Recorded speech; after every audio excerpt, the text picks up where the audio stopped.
All right, welcome to another deep dive. Today, we're looking at global conflict, Right. and Mhm. it's pretty heavy stuff. We've got this 2024 Global Peace Index report, the Oh. GPI, Mhm. and it's pretty alarming, honestly. Also, going to be looking at an article from VOA Turkish, focusing on Turkey and the Middle East. And the thing is, we're seeing conflict on a scale that we haven't really seen since World War II. So, Uh-huh. yeah, how do we get here? Well, the Global Peace Index, it really highlights something pretty stark. There are 56 active armed conflicts happening right now. 56? Hmm. That's just incredible. Yeah, and it's not. It's not just contained, Yeah, yeah, within those countries where it's happening. 92 countries yeah. are involved in conflicts outside their own borders. That's With the level of interconnectedness, that makes it's- finding solutions very, very complex. well, like what? It's not just individual wars, it's a web of conflict. Yeah, precisely.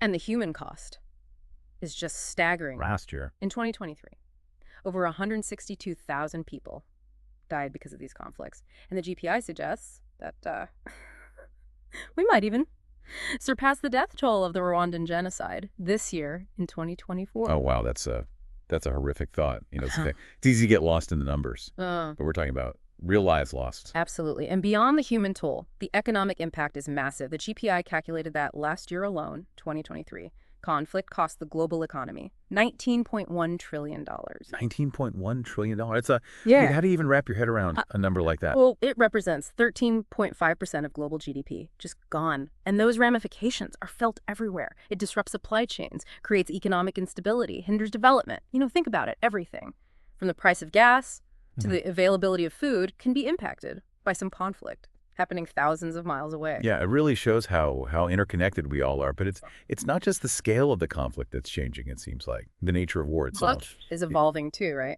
Exactly. We're seeing fewer decisive victories, a decline in peace agreements, leading to these extended, drawn-out conflicts.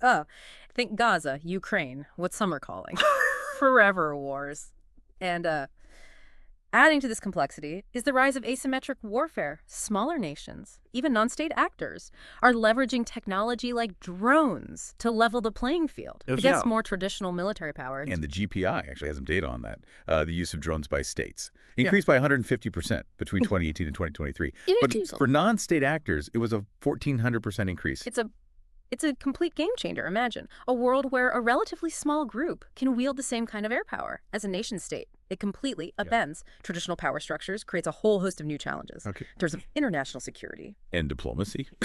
I mean, how do you even begin to address conflict resolution when the lines are so blurred between, Traditional armies and these non-state actors. advanced weaponry?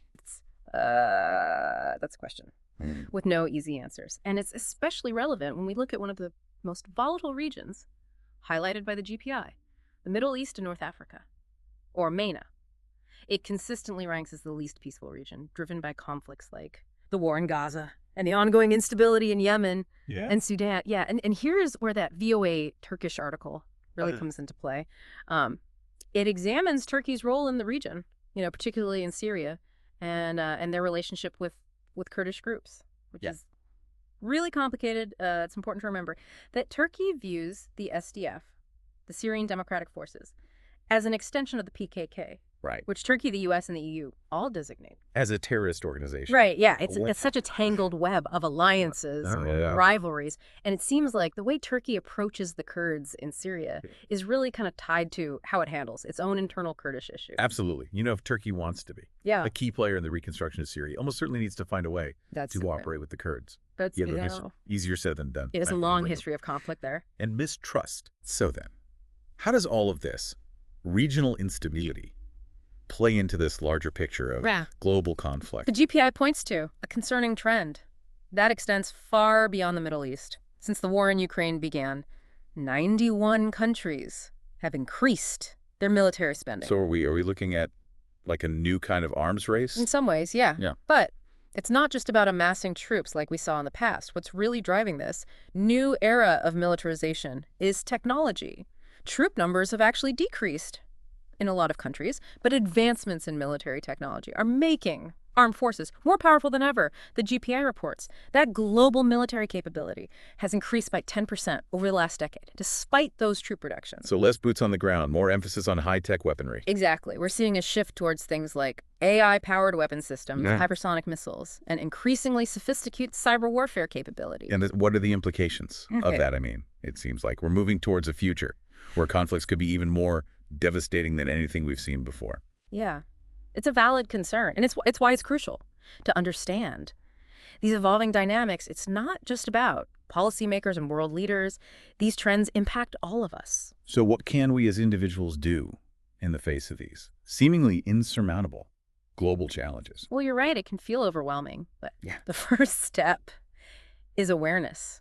By understanding these forces at play, the interconnected nature of conflict, the economic consequences, the evolving nature of warfare, we can start to demand more from our leaders, push for policies that prioritize diplomacy, conflict resolution, and a commitment to building sustainable peace. So it's about being informed citizens, making our voices heard, Yeah. and holding those in power accountable. Exactly. But it also goes beyond the political realm. We need to be mindful of the choices we make in our daily lives, the companies we support, the products we buy, even the information we consume. Are we, even inadvertently, contributing to the problem?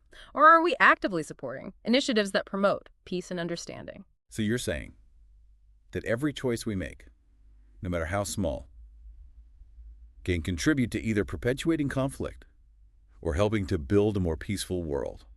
That's the idea. Recognizing our own agency and using our voices and actions to Yeah. create positive change. I feel like we've just scratched the surface here, but Yeah. it's incredible how much we've uncovered. Yeah, it really is. It just shows how complex these issues are. Yeah, and looking back at everything, it's clear that understanding global conflict Yeah. isn't just about, the numbers and statistics. It's about acknowledging the human cost and recognizing that the potential consequences extend far beyond the actual battlefield. Absolutely. And conflict itself is changing so rapidly, from the sheer number of conflicts happening at the same time to the way technology is reshaping the very nature of war. These trends demand our attention. Yeah, there was one quote from the GPI's founder, Steve Killia, that really stuck with me. He said, "It's been 80 years since the end of World War II, and the current crises underscore the urgency for world leaders to commit to investing in resolving these conflicts." It's a powerful reminder that we can't afford to be complacent.